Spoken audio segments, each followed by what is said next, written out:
What up, guys? Me, Brown Boy Chronicles, getting right into it. TV section, Fire Force Season 3, Episode 24, Answer. An answer we did get.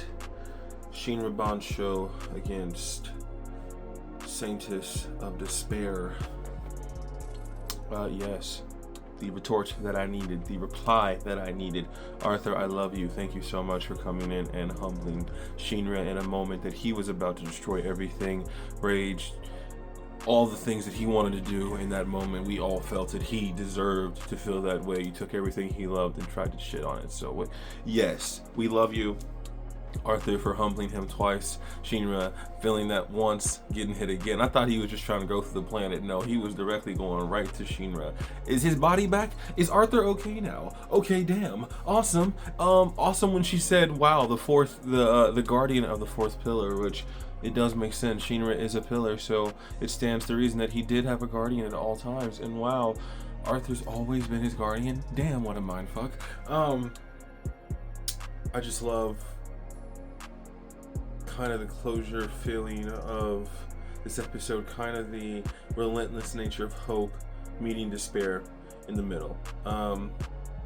Shinra, his mom, and Sho becoming Shinra Bansho man was amazing.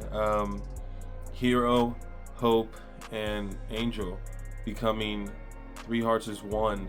Such a beautiful moment for me. I told you guys last episode, I really felt like the complete opposites have to be the reason to stop despair, which obviously made sense.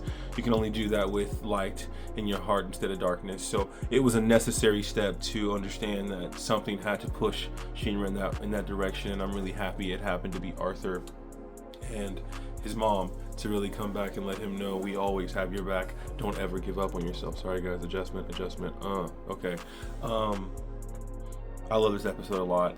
It's more crazy to me that Haume and the Evangelist come together. Also a mindfuck that the Evangelist, her doppelganger, is Shinra's mom, because she's the complete opposite of humanity's secret desire. She's the hope humanity carries every day, and they look at her, depict her as a demon, and the Evangelist is an angel, which is just so crazy. Humans and their backwards thinking in this world is just so crazy, but it honestly isn't far-fetched from our own.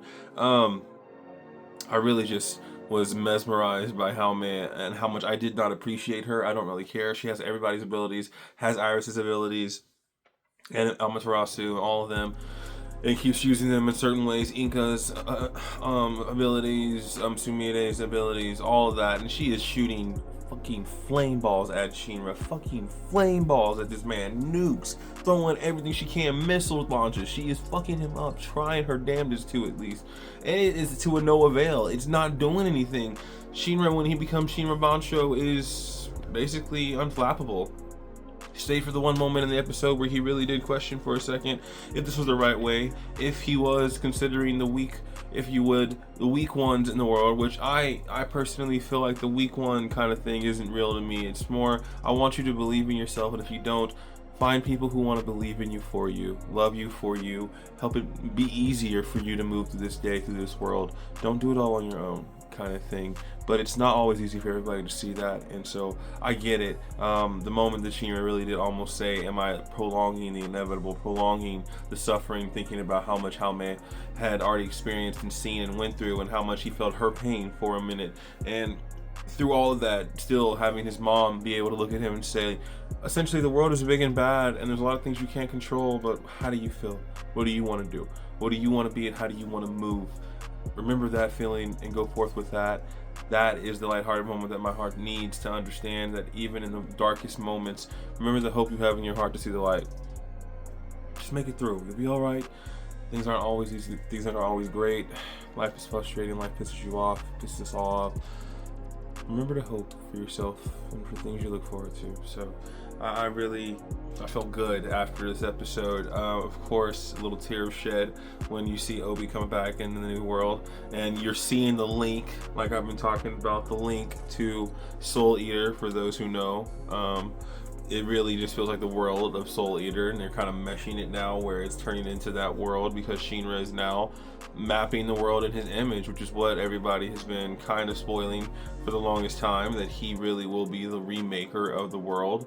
at the very end, because the world is going to end one more time and Shinra's going to rebirth it. And it was more interesting at the end that how amazed, like, how much time did it take using my tears and reforging the world. And he was like, I got it wrong a few times and learned a few things and everything, but he's like, anyway, and all of the show said his explanation doesn't make sense, and I was going to say that's my exact reason why I do believe the rumors that I've heard may be true. They may be redoing Soul Eater, because that's kind of an open-ended conversation to kind of have Shinra say, oh, I didn't really do it right sometimes I completely gave up on the world, it was just so dark, such a desolate place, but I think I've gotten it right now.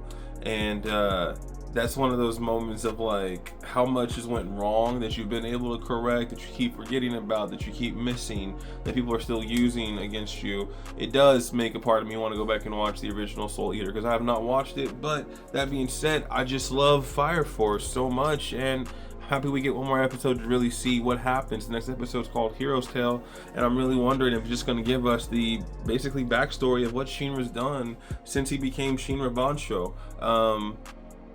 What he's actually been able to accomplish and how he's been able to do it. And I'm just really excited to see what they're going to talk to us about, because it felt like Haomi, no matter what she was trying to get across, was that Shinra has to give up at any means. He has to never ever try this again, calling him a god, calling him a devil who will never stop killing people and making them suffer. And again, living is suffering, living is knowing the inevitable, but that doesn't mean you have to make the inevitable so horrible to get to.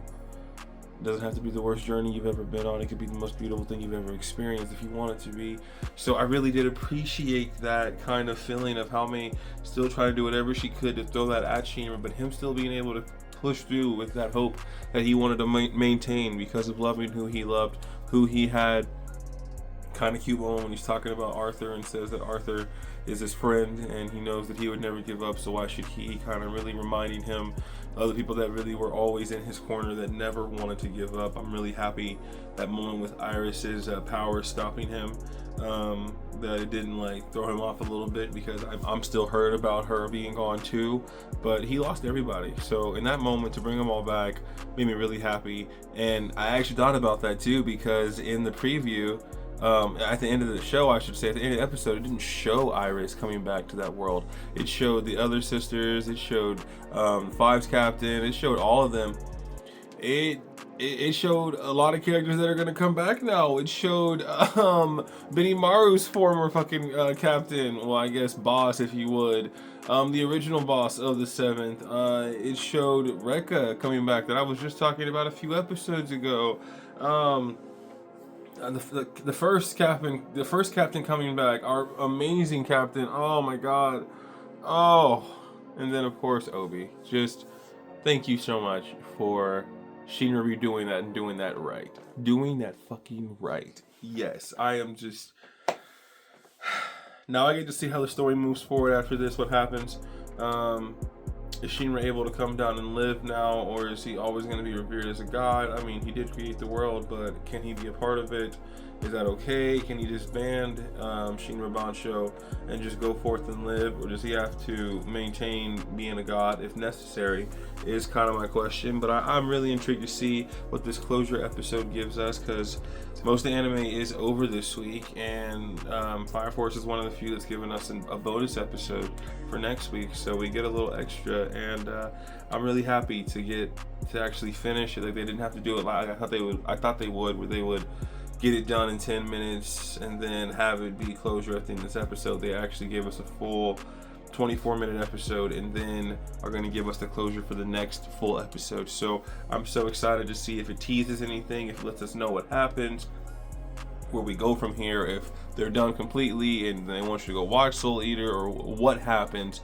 But I know that, again, that can't make sense to me, because you've intertwined the art style of Soul Eater and Fire Force now when you pull that world that Shinra's created. So that wouldn't make sense to have us go back and watch Soul Eater when all those characters are now in the same world that Soul Eater was almost made in. So now it's kind of a mix-up of, are you going to tell us to go backwards, or are you guys going to make it to now where they are all a part of Soul Eater and everything's kind of happening around them, or you make a different story? Like, how are you going to do it?